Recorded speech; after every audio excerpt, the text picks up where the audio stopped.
The wind had been lying all evening. It came soft at first, barely moving the dry leaves piled against the workshop door. Then, around the time the second moon cleared the tree line, it turned mean. It pushed under the door gap and made the candle on Rune's workbench flicker and lean. The flame never went out, but it spent the whole night trying. Rune did not notice. He was looking at a bird. Not a real one, a wooden one small enough to sit in his palm, with wings half spread as if it had just decided to go somewhere but had not yet left. He had been carving it for 11 days, not because it was difficult. The shape had been done in 3. He kept coming back to it because putting it down felt like finishing something he was not ready to finish. Sira had liked birds. He set the carving on the bench beside the others, a row of small animals in various states of done. A rabbit with one ear, a fish that needed its tail smoothed, a bear that was honestly too fat but had a friendly face, and Rune had decided to leave it. He had been making toys for 40 years. He knew when something was wrong and when something was just itself. He was 63 years old. His hands were thick and scarred and moved the way a river moves without having to think about it. His hair had gone white sometime in his 50s, and he had not paid it much attention since. He lived alone in the workshop at the edge of Dawnhaven's main road, which was less a road and more a wide path that people had agreed to use over time. The town behind it had maybe 400 people. The forest in front of it had no people at all, only trees that grew tall and dark and close together, and whatever lived in them. He was not lonely, that is what he told himself, and mostly he believed it. He blew out the candle at the 10th hour and felt his way to the back room where his bed was. He lay down with his coat still on because the fire had gone low and he was tired enough not to care. Outside, the wind picked up again. It moved through the pine branches with a high sound, like something being stretched. He was almost asleep when he heard the other sound. It was underneath the wind, not part of it, a low, dragging sort of sound, then nothing. Then it came again, and this time there was something else with it, a thin, shaking exhale, the kind a creature makes when it is trying very hard not to make any sound at all. Rune lay still for a moment. His first thought was that a dog had gotten into the space under the back step again. A stray had done that twice last winter, and once he had found a half-grown cat there with a bad leg who hissed at him for a week before allowing herself to be helped. He pulled on his boots without tying them and took the lantern from the hook by the back door. He lit it with the long match kept on the shelf above, pushed the door open against the wind, and stepped out. The cold was serious. It pressed flat against his face and found every gap in his clothing immediately. The snow in the yard was ankle-deep and still coming down, light and steady, the kind that piled quietly without making a fuss. He held the lantern out and looked. At first he saw nothing, just the white yard and the dark line of the woodpile and the black shapes of the tree trunks beyond the fence. Then he moved the lantern to the right, toward the low space beneath the back step, and he saw something that his eyes needed a moment to accept. It was small, smaller than he expected, about the size of a large cat, maybe a little longer. It was pressed into the space under the step so completely that only part of it was visible, a section of something scaled, dark greenish-gray, and a single eye that caught the lantern light and threw it back. The eye was gold. It did not blink. Rune stood there. He was not afraid. He was something closer to very, very careful. He had grown up on a farming settlement 3 systems away from here, and he had encountered animals his whole life, injured ones, frightened ones, ones that would take your hand off if you moved wrong. He knew the difference between something that was going to attack and something that was holding itself as still as possible, because it had decided that stillness was the only thing keeping it alive. This was the second kind. He crouched down, not quickly. He went slow, letting each movement be a full thing before the next one started. The lantern he kept to the side, not shining it directly at the eye. "All right," he said. His voice came out low and level. "I see you." The creature made a sound. It was a bad sound, rough and broken, somewhere between a hiss and something that had no name in any language Rune knew. Its scales were dusted with snow. Its sides moved in quick, shallow pulls, the way a chest moves when breathing has become work instead of habit. Rune looked at it for a long moment. Then he looked up at the snow still coming down. Then he looked back at the creature. "You are not going to last out here," he said. He was not asking. He was just saying a true thing out loud so that it was properly acknowledged. He went back inside, found the old wool blanket from the storage box, the one he had meant to throw out for 2 years and somehow never did, and came back out. He moved to the side of the step and sat down in the snow, which soaked through his trousers immediately. He spread the blanket open across his knees and held it there and said nothing. The creature watched him. He waited. It took a long time, long enough that the snow settled into the shoulders of his coat and his fingers went stiff around the edge of the blanket. He did not move. He had learned that patience was not something you had or did not have. It was something you chose, the same way you chose to pick up a tool. Then the creature moved. It came out from under the step slowly, dragging one side slightly, one of its back limbs not working properly. It was scaled from head to the tip of its tail, with 2 folded structures along its back that might have been wings, though they were pressed close to its body now. Its head was angular, with a narrow snout and 2 short ridges above the eyes. It looked at Rune with its gold eyes from a distance of about half a meter and made a low sound that was not a hiss. It was something more like a warning that had lost its confidence partway through. Rune wrapped the blanket around it before it could decide differently. The creature thrashed once, sharp and hard, and caught him across the back of the hand with something small and pointed. He felt the sting but kept his grip, not tight, just firm, and walked back through the door. He set it down near the stove, which still held some heat in its iron sides. He unwrapped one edge of the blanket and looked at the back limb. There was a darkened area along the joint, swollen and wrong. He could not tell more than that without better light and without causing more fear than was already in the room. He put the kettle on. He got out the tin of dried broth he kept for when he was sick.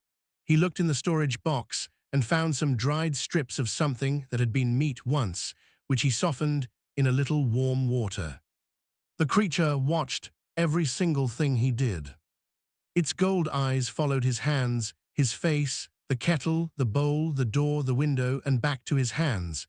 It did not try to leave. It did not stop watching.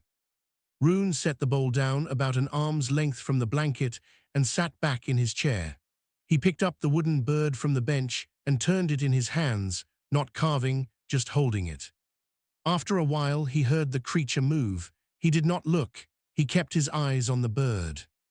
Then he heard the small, careful sounds of something eating. He sat in his chair in the firelight while the snow came down outside and the wind moved through the trees, and he did not say anything, and neither did the creature, and the night went on around them the way nights do, without asking permission from anyone. In the morning there would be questions, practical ones, hard ones, the kind that required answers he did not yet have. He would deal with them in the morning. For now the kettle was warm, the stove was ticking, and nothing in the room was shivering anymore. That was enough to start with. On the second day, the creature ate the dried meat again and drank a little warm water and did not die. Rune took this as progress. He had examined the bad limb by morning light when the creature was still half asleep and too tired to object strongly. The swelling was not a break, or if it was, the bone had held its general shape. More likely it was a hard twist, the kind that hurt badly and took time but eventually came right on its own. He wrapped it loosely with a strip of clean cloth, and the creature looked at the cloth, then at Rune's face, then at the cloth again. With an expression that was unreadable but clearly expressed something. He did not know what kind of creature it was. That was the honest answer. He had lived on Dawnhaven for 9 years. In that time he had seen 3 different kinds of aliens pass through, traders mostly, and one group of surveyors who had camped at the edge of town for a week and spoken to no one. He had never seen anything like this. The scales, the folded wing-like structures, the gold eyes, the angular face. The way it moved when it did move, low and careful, like something that had learned a long time ago not to waste effort. He looked it up in the old reference book he kept on the high shelf, the thick one with the cracked spine that covered known species in the frontier systems. He spent most of the morning going through it while the creature slept near the stove. He found it on page 214. A drawing first, then a paragraph. The Varathi, a reptilian avian species, territorial and hierarchical, highly intelligent, known to be difficult to communicate with in early contact situations due to a strong instinct-based threat response, typically found in the warmer systems spinward of the Keth belt. The book did not explain what a young one was doing in the snow behind his workshop. He read the paragraph twice, then closed the book. Then he started breakfast. The creature woke when he began moving around the stove. It raised its head from the blanket and watched him with those still gold eyes, tracking every movement. Rune had noticed that it watched his hands most of all. Whatever it was reading in him, it seemed to read it there. He put a bowl of warm broth on the floor, a little closer than yesterday. He sat down at his bench and picked up the rabbit with one ear and began shaping the second ear. The creature looked at the bowl, it looked at Rune, it looked at the bowl again, then it moved forward and drank, keeping one eye up the whole time. Good, Rune said, not looking. He meant it simply. He was not performing warmth. He was just noting that the situation was better than it had been the day before. By the third day, the creature had moved from the blanket near the stove to a spot underneath the workbench, which it seemed to prefer. It was darker there and more enclosed, which Rune supposed made sense for something that had spent its first 2 days being very frightened.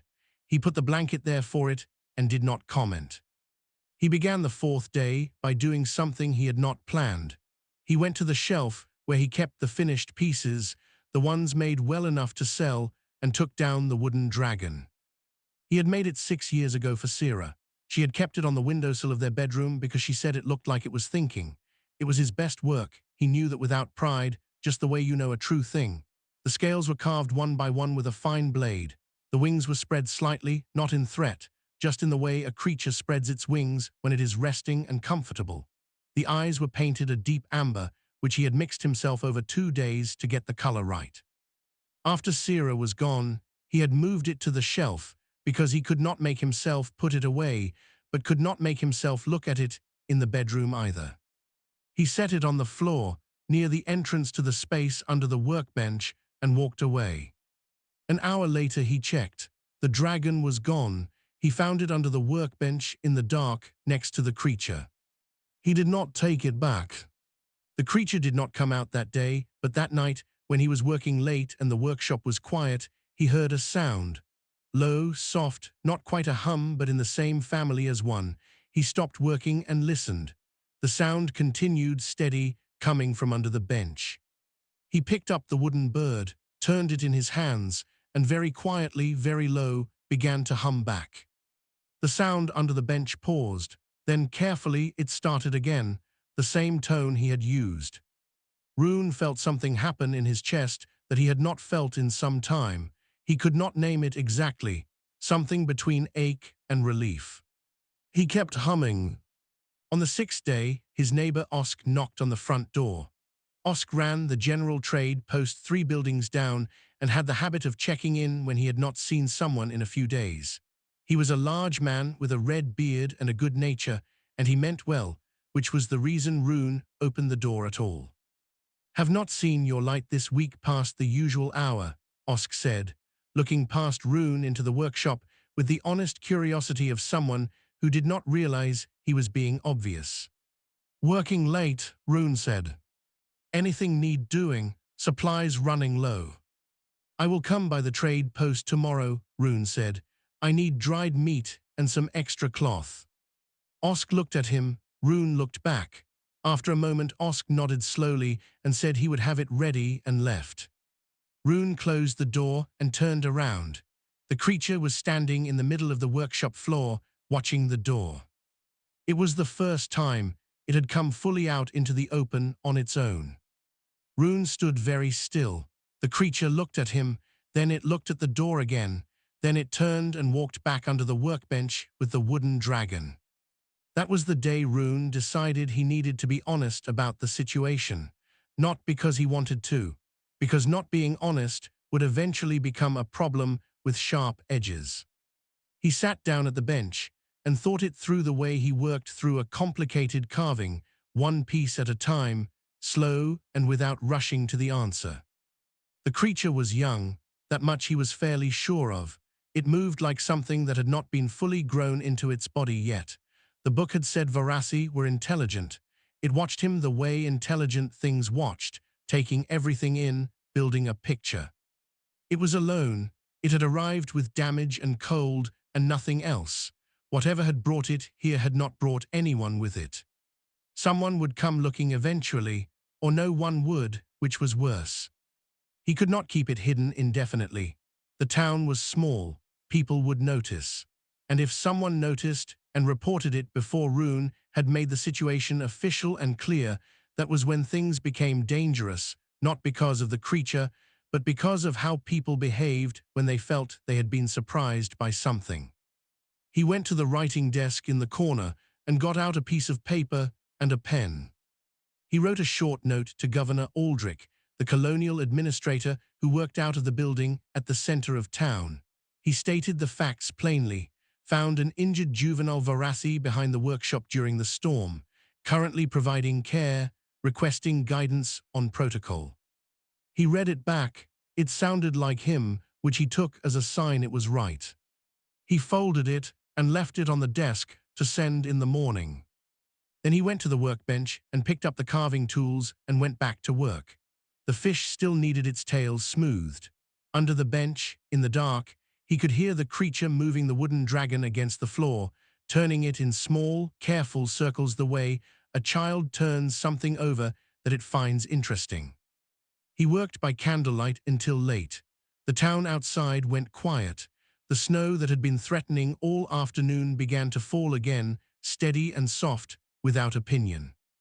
And in the workshop at the edge of Dawnhaven, two creatures who had not known each other 6 days ago sat in the same room without fear, and that was something. Not much, maybe, but Rune had built his whole life out of small things done carefully. He knew what they could become.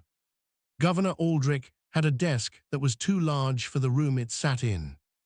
It dominated the space the way certain people dominate a conversation, not because they have more to say, but because they take up more room saying it. Behind the desk, Aldrich himself was a trim man in his mid-50s with a carefully clipped grey beard and the particular expression of someone who had spent many years making decisions feel more complicated than they were. He read Rune's note twice without speaking. Then he set it down and laced his fingers together on top of the desk. "You have been housing an unknown alien juvenile for 6 days," he said. "I know what days it has been," Rune said. "I was there." Aldrich looked at him. Rune looked back without any particular energy. "The correct procedure when encountering an unregistered alien entity on colonial ground," Aldrich said, with the tone of someone reading from a document he had memorized, "is to contact this office within 24 hours of discovery." "I know that," Rune said. "You waited 6 days. It was injured and frightened. I was busy keeping it alive." He paused. "I am contacting you now." Aldrich breathed out slowly through his nose. He picked up a pen and pulled a form toward him, the kind of form that had many boxes, which was, in Rune's experience, never a good sign. "The situation needs to be assessed," Aldrich said. "I will send Captain Nora to your workshop to evaluate the risk level and determine the correct course of action, which may include temporary relocation of the entity to a secure holding facility until its origin and status can be confirmed." "No," Rune said. Aldrich looked up from the form. "No," he said. "No secure holding facility," Rune said. "It is a child, a frightened one that has just started to calm down. You put it in a box and you will undo that, and I will not be responsible for what it does when it is frightened again. Send Nora, she can assess, but it stays with me." There was a silence. Aldrich tapped his pen twice against the edge of the desk. "You understand this is not your decision to make," he said. "I understand that," Rune said. "I am telling you anyway." Captain Nora arrived at the workshop 2 hours later, on foot, without a vehicle or a guard, which Rune appreciated. She was a tall woman in her late 30s with short dark hair and the careful way of moving that people developed when they had spent years in situations where moving wrong had consequences. She was from the garrison on the east side of town, 8 soldiers who mostly managed border disputes and the occasional mining claim argument. She stood at the workshop door and looked in. The fire was going, the carving tools were out, Rune was at the bench. Under the bench, in the space he had made into a sort of low den with the blanket and a wooden crate turned on its side, the creature was asleep. Its tail curled around the wooden dragon. Its sides rose and fell with long, steady breaths. Nora looked at it for a long time. "That," she said, "is not what I expected." "What did you expect?" Rune asked. "Something larger," she said. She came inside and crouched down to get a better look, keeping her distance, her movements easy and unthreatening without being theatrical about it. Rune noticed that and approved. The creature opened one gold eye. It looked at Nora. Nora looked back. "Hello," she said quietly. The gold eye regarded her, then it closed again. "It has been sleeping more," Rune said. "The limb is healing. I think sleeping is how it manages the pain." Nora stood up and came to the bench. She looked at the row of carvings. She picked up the fat bear and turned it in her hands with a slight expression that was probably a smile, trying to be professional. "You made all of these?" she asked. 40 years, he said. She put the bear down gently. "Aldrich wants it relocated." "I know what Aldrich wants. He has protocols. He has forms," Rune said. "There is a difference." Nora looked at him. There was something in her expression that was not disapproval. It was more like she was making a calculation, measuring something. "If I tell him it is low risk," she said carefully, "and that moving it would create a greater disruption than leaving it in place, that is a defensible assessment, technically." "Is that your assessment?" Rune asked. She looked back at the sleeping creature, at the wooden dragon it held even in sleep. "Yes," she said, "that is my assessment." The town meeting came 3 days after that. Not official, not called by the administration. The kind that happens when enough people hear something and there is nowhere formal for the worry to go, so it goes to Borton's Hall, which was the largest indoor space in Dawnhaven that wasn't a storage building. There were about 80 people there. That was nearly a quarter of the town, which for Dawnhaven was significant. Rune sat in the back row. He had brought Drail in the deep inside pocket of his heavy coat, which he had lined with the small blanket. He had not planned to bring him, but Drail had followed him to the door and made a sound when Rune tried to leave without him, and it had been easier to take him than to argue. The meeting was mostly people talking over each other. There was a family near the front who had children in the school and were concerned about safety. There was a miner who had worked in a system bordering Varathi space who said they were territorial and dangerous, and he had heard stories.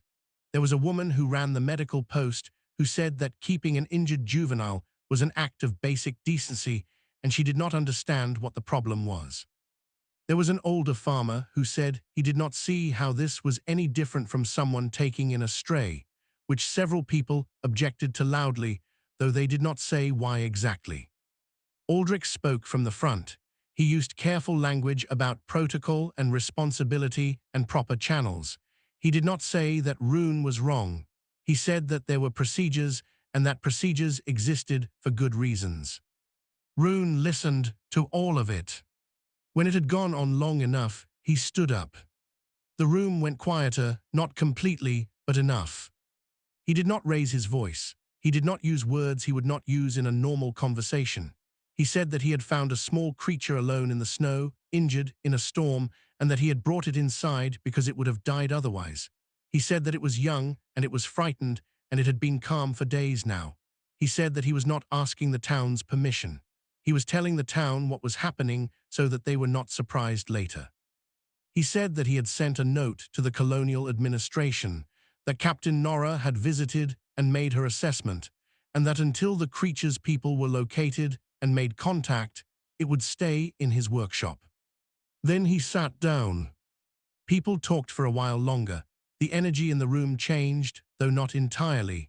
There were still worried faces, still crossed arms, but the shape of the meeting had changed. It had gone from a fear looking for permission to grow into something that was not sure anymore what it was afraid of exactly. At some point, Rune felt movement inside his coat. A small scaled head pushed up from the inside pocket and looked out at the room. The room noticed. It went very quiet. 80 people looking at one small creature, which looked back at them with wide gold eyes, taking in the faces, the lights, the size of the space. Then a child in the third row, a girl of maybe 5 or 6, who had been sitting on her mother's lap and growing bored, saw the creature look at her and raised her hand and waved. The creature was still for a moment. Then, slowly, it raised one small clawed foot and moved it back and forth. The woman with the child made a soft sound. The miner in the fourth row uncrossed his arms. The farmer who had said stray looked at the farmer next to him and then looked away. Aldrich did not say anything more that night. Rune walked home in the cold with the creature back in his pocket, its small weight familiar already, and thought that 80 people was a lot of people to change the mind of, and that one small wave had done it faster than anything he could have said. That was something worth thinking about. He thought about it all the way home. 3 weeks passed the way cold weeks do on Dawnhaven, one day folding into the next, without much ceremony, the snow coming and going, the light staying low and grey from morning to afternoon to dark.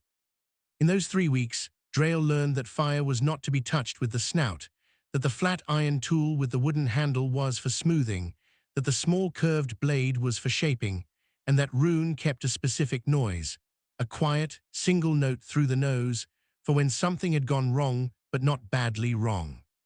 He also learned that the fat wooden bear lived on the left side of the bench and the rabbit lived on the right, and that Rune never put them in the wrong places, and that this order seemed to matter to him for reasons Drail could not yet name. Drail watched Rune work the way he had been taught as a hatchling to watch the flight of large birds. You did not look at one part, you watched the whole thing all at once, and you let the pattern come to you rather than reaching for it. Rune's hands had a pattern. They moved in long decisions, not short ones. He never hurried a cut. He never went back over a line twice if once had been enough. Drail had begun to try it himself.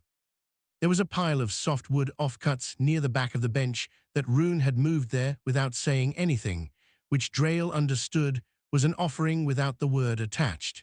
He took the smallest pieces and worked them with his claws, which were more precise than they looked, and the small blade that Rune had set out and not commented on. His first attempts were bad. He knew they were bad. He did not mind. He kept them in the blanket den anyway. His third attempt, the one that looked like a lumpy approximation of a creature with 4 limbs, was the first one he felt matched what had been in his head when he started it. He looked at it for a long time. Then he looked at Rune, who was working and not watching. Then he set it with the others in the den. The limb was better now. He could put his full weight on it for short distances, and the ache had changed from something sharp into something dull, which he had enough experience with injury to know was the right direction. He had begun going outside. Not far, not past the fence, but the yard in the early morning, when the sky was still dark and the town not yet moving, was a place where he could spread his wings fully, which the workshop did not allow. He was not yet strong enough to do more than glide a short distance, but the spreading itself helped, the way stretching helps after a long time of being still. Rune always knew he had been outside. He never said so. He just set an extra bowl of broth out on days he thought Drail had been. It was on one of those early mornings, standing in the frozen yard with his wings open to the cold air, that Drail stood still for a long time and let himself think about the others. He had not done this before. He had kept the thought behind other thoughts, as he had been taught, because grief for a Varathi scout was not a thing for the inside of your head. It was a thing for a specific time and place, alone, with the sky above you. That was how it was done. So he stood in the yard, in the dark, with the sky above him, and he let himself know that the others were gone. The crew of the scout ship had been 4. Drayle, the youngest by 5 years, had been there as a learning experience, which was the polite way of saying he was not fully trained but was considered old enough to be useful. The ship had gone wrong in the upper atmosphere of this planet, some failure Drayle had not had the knowledge to prevent or even understand in the moment. He remembered noise and cold, and then ground. He had walked for 3 days after. The cold had gone into him in a way that Varasi cold never did, deep and slow, not like a temperature, but like a weight. He had found the structure at the edge of the trees by smell first, wood and something warm. He had made it to the step, and no further. He stood in the yard for a long time. Then he folded his wings and went back inside. Rune was awake, which he sometimes was before sunrise. He was at the bench with no tool in his hand, just sitting, looking at nothing in particular. Drayle came in and went to the bench. He looked at the portrait on the wall, which he had studied before. A woman, human, with dark eyes and her hair pulled back. Rune's expression when he looked at this portrait was the same as Drayle's expression when he thought about the crew. He had noticed this many days ago. He had not known what to do with the noticing. He looked at the portrait, then he looked at Rune. "Gone," he said. The word came out rough. Human sounds were made for a different mouth, but Rune understood it. Drayle could tell because of what Rune's face did, not much, but enough. "Yes," Rune said, "gone." They sat with that, the word and what was behind it, both of them on the same side of the same thing for a moment, which is a particular kind of being together that does not need more words around it. After a while, Rune picked up a tool and went back to the piece he was working on. Drayle went to the offcut pile and took a piece of soft wood. He began carving. He knew from the first cut what he was making. He had known for several days, but had not started, because starting would make it real, and real was a different kind of difficult. He worked slowly, more slowly than usual. He thought about every mark before he made it. What he was making was a figure, upright, 2 limbs, a certain shape to the shoulders, a certain heaviness to the stance, old, working at something, bent slightly forward. The hands were the hardest part, and he spent the most time on them. He hid it in the blanket den when Rune was not looking. On the day Captain Nora came back to the workshop, she sat down across from Rune with a look that told him she had news before she said a word.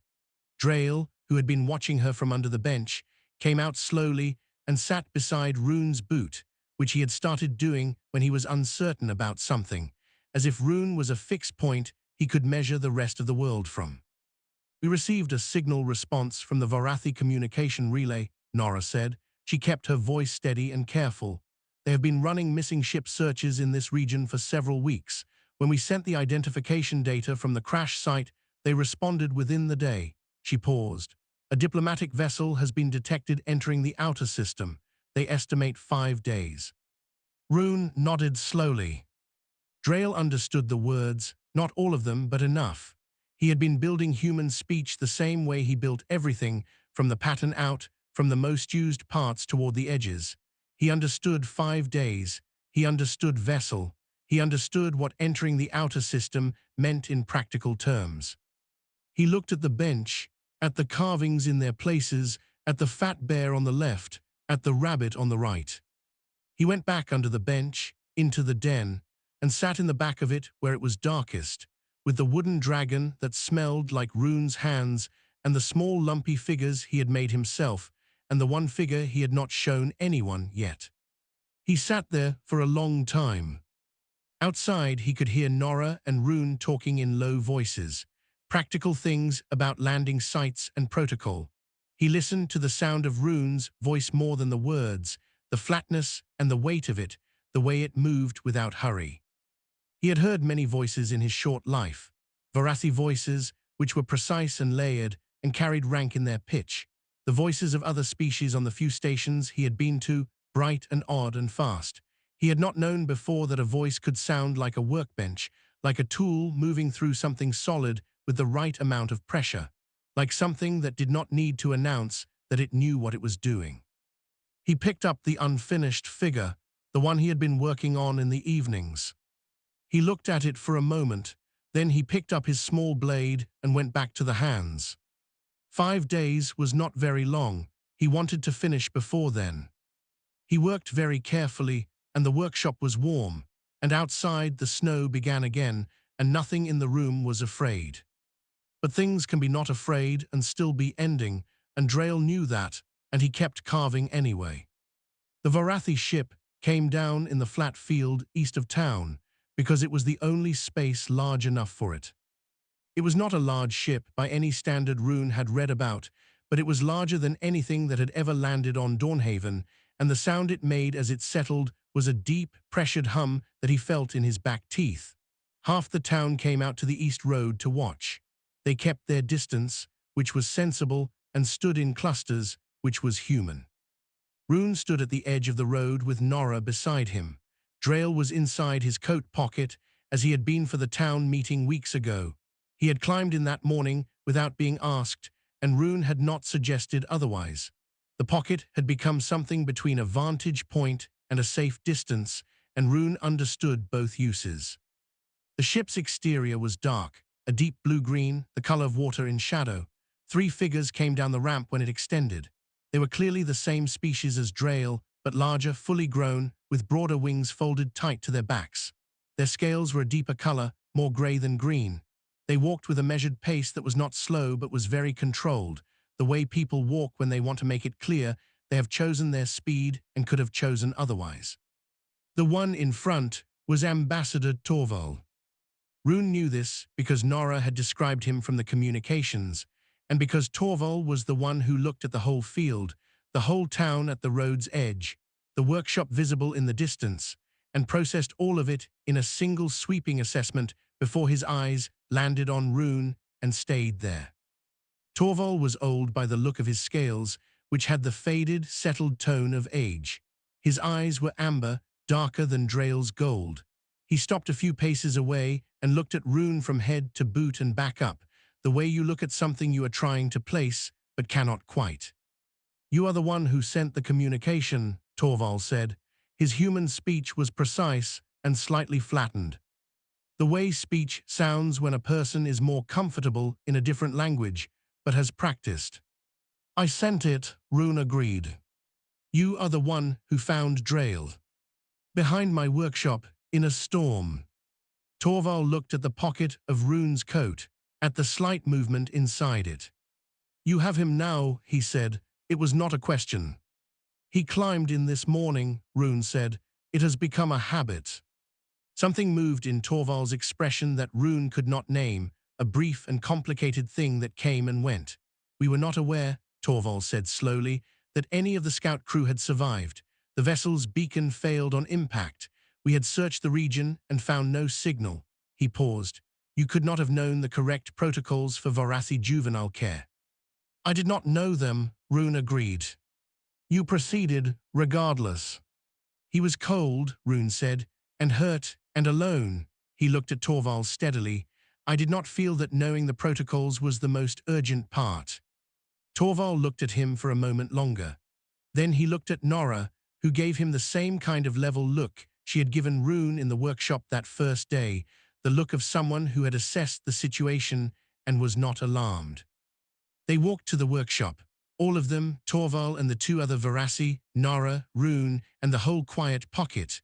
Rune opened the door and let them in. He watched Torvald move through the space. The ambassador looked at everything with that same sweeping, cataloging attention. The tools on the bench, the carvings in their row, the fat bear on the left, the rabbit on the right, the den under the bench with the blanket and the wooden crate, and the small accumulation of objects that had gathered there over the weeks. He crouched down, which was not a movement Rune expected from him, and looked into the space under the bench, the way someone looks into a place where they expect to understand something. "He lived here," Torvald said. "He chose it," Rune said. "I gave him the blanket. The rest he arranged himself." Torvald reached in very slowly and picked up one of the small carved figures from the edge of the den, one of Drail's early attempts, the lumpy 4-limbed creature from his first real effort. He turned it in his fingers. His expression did something complicated again. "This was not carved by a human hand," he said. "No," Rune said. He used my tools, I left the offcuts for him. He worked most evenings. Torvald set the figure down exactly where it had been, which Rune noticed. These are his. Yes. Inside the coat pocket, something shifted. Rune looked down. Then he opened the pocket slightly and stepped back from the bench. Drail came out. He dropped to the floor and stood between Rune and Torvald and looked at both of them with his gold eyes. He looked at Torvald for a long time. Torvald looked back without moving. The two other Varathi near the door were very still. Then Torvald said something in Varathi, low and measured, not quick. Drail listened with his whole body, his attention complete. Whatever was said, Drail did not respond immediately. He looked at the floor. Then he looked at Rune's hands. Then he crossed to the blanket den and went inside and came back out with two things: the wooden dragon, which he set down, and the small figure he had been working on in secret, which he carried to Rune and held out. Rune took it. It was a figure about the length of his hand, rough in places, careful in others, upright, 2 legs, the weight in the shoulders, and the forward bend of a man who spent his life at a bench. The hands were detailed in a way the rest of the figure was not, each finger distinct, holding the ghost of a tool that was not there. Rune held it for a long time without speaking. He was not the kind of man who cried easily, which was not the same as never. He kept his face even, but he held the figure the way he had held the wooden bird, not like an object. He cleared his throat. "Thank you," he said. Drail looked at him, then he looked at the wooden dragon. He picked it up and looked at Rune as if asking a question. "Yours," Rune said. "I made it for someone who is gone. I think she would have been glad you had it." Torvald had been watching all of this. When Rune looked up, the ambassador's face was different than it had been. Not soft, exactly, but something had left it that had been there when he arrived. The particular stiffness of someone waiting to be disappointed. "I had expected," Torvald said carefully, "to find signs of difficulty, of disruption." He stopped. The Varathi young are not easy to manage. They respond to unfamiliar environments with aggression or with withdrawal that borders on catatonic. We have had contact with many species. In early contact situations, our young become unreachable for weeks. "He was frightened," Rune said. "He got over it." "In 3 weeks," Torvald said. "About that." Torvald was quiet for a moment. One of his hands moved to the edge of the workbench. He touched it, just with his fingertips, as if reading something in the wood.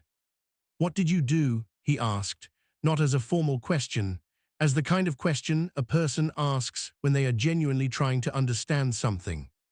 Rune thought about it, about the bowl of broth at arm's length, about the wooden dragon placed without ceremony, about sitting in the snow and waiting, about humming in the dark when something underneath a bench hummed first. "Nothing particular," he said. "I just did not leave." Torvald looked at him. He held the look for several seconds, and in it was something that Rune could not read entirely, because it crossed a line between two kinds of creatures who had not spent much time together. But it was not contempt. It was not dismissal. It was something closer to a man recalculating something he had thought he understood. He straightened. He looked at Drail, who was standing next to Rune's boot again, the wooden dragon under one arm. He said something in Varathi, softer this time. Drail made a sound back, brief, definite. Torvald turned back to Rune. "We will stay in Dawnhaven tonight," he said. "There are things to discuss with your colonial administration." He paused. "And with you, if you are willing." "I am not going anywhere," Rune said. For the first time since he had come down the ramp of the ship, something moved in Torvald's face that was not formal. It lasted only a moment. Then it was gone, and the ambassador was composed again. But Rune had seen it. He thought it might have been a smile. Rune woke before the sun on the last morning and did not go back to sleep. He lay still for a while, listening. The workshop was quiet, no wind, no snow. The silence was the particular kind that only came on Dawnhaven in deep winter, when the whole world went cold enough that even sound seemed to slow down and think twice. He got up, pulled on his coat and boots, and went to the main room. Drayle was awake already, which was not a surprise. He was sitting in the center of the workshop floor, not in the den, just on the bare wooden boards, with the wooden dragon in his lap, and his wings held slightly open. The way Rune had come to understand meant he was thinking hard about something. The fire had burned low in the night, and the room was cool, but Drayle did not seem to notice. He looked up when Rune came in. Rune went to the stove and put wood in and got it going again. He put the kettle on. He stood at the bench with his back to the room and looked at the row of carvings. The rabbit with both ears now, the fish with its tail done, the fat, friendly bear. He picked up the wooden bird. He had finished it 3 days ago, finally, after 11 nights of returning to it and stepping away. The wings were right at last, the moment of leaving caught in wood. He set it back down. Behind him he heard Drayle move, then small steps, then the sound of the kettle being looked at with interest, which was a sound Drayle made, a quiet, considering click at the back of the throat. Rune turned around. He had a bag ready, not large, a simple cloth one that he had packed the evening before.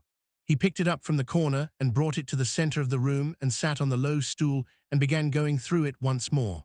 Practical things. A wrapped square of the dried meat that Drayle preferred. A small tin of the salve he had used on the wing joint, because the limb was healed but sometimes ached in sudden cold. A folded square of the wool blanket cut to a manageable size, because it was the blanket from the den, and it smelled of the workshop in a way that Rune thought might matter later, somewhere far from here. He tucked each thing in carefully. Drayle watched him pack the bag. He made no sound. At the bottom of the bag, Rune placed the small carved fish, the one that had taken the longest to finish. He smoothed the tail with his thumb one last time before he put it in. It was his best fish. He had known, somewhere in the last few days, that he had been finishing it for a specific purpose. He pulled the top of the bag closed and held it out. Drayle took it. He looked inside, which took a moment. Then he closed it and held it with both hands and stood there with the wooden dragon under one arm and the bag in his hands and looked at Rune with his gold eyes for a long time. Rune looked back. There were things he could have said. He had thought of them in the sleepless parts of the nights before. Things about being careful and about what Drayle was and what he was going to be, and about the fact that the world he was going back to would be larger and harder than a warm workshop at the edge of a small town. He had thought of all of it and looked at it clearly and put it aside, because none of it was what the moment needed. "Come on then," he said. "They will be waiting." The walk to the landing field was quiet. The sun was coming up, and the snow on the ground was blue and then gold as the light changed. Their breath came out in small clouds. Drayle walked beside Rune's boot, which he had done so many times in the workshop that Rune had stopped noticing when it had started. He noticed it now. The Varathi ship was already active, a low hum from its systems, the ramp extended. Torvald stood at the foot of it.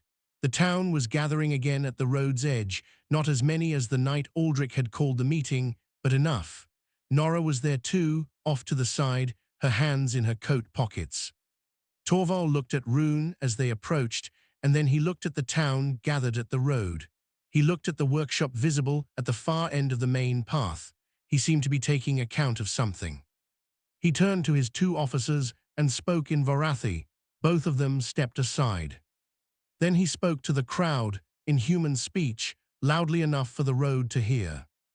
"My name is Torvald," he said. "I am the senior diplomatic representative of the Varathi Assembly for this sector of space." He paused. He was not reading from anything. 7 weeks ago, a Varathi scout vessel went down in the forest north of this town. We searched and found nothing. We believed the crew lost. Another pause. One crew member was found by a human citizen of this colony, alone, in a storm, injured and near death from exposure. That citizen took him in, cared for him, protected him, and kept him safe until we could come.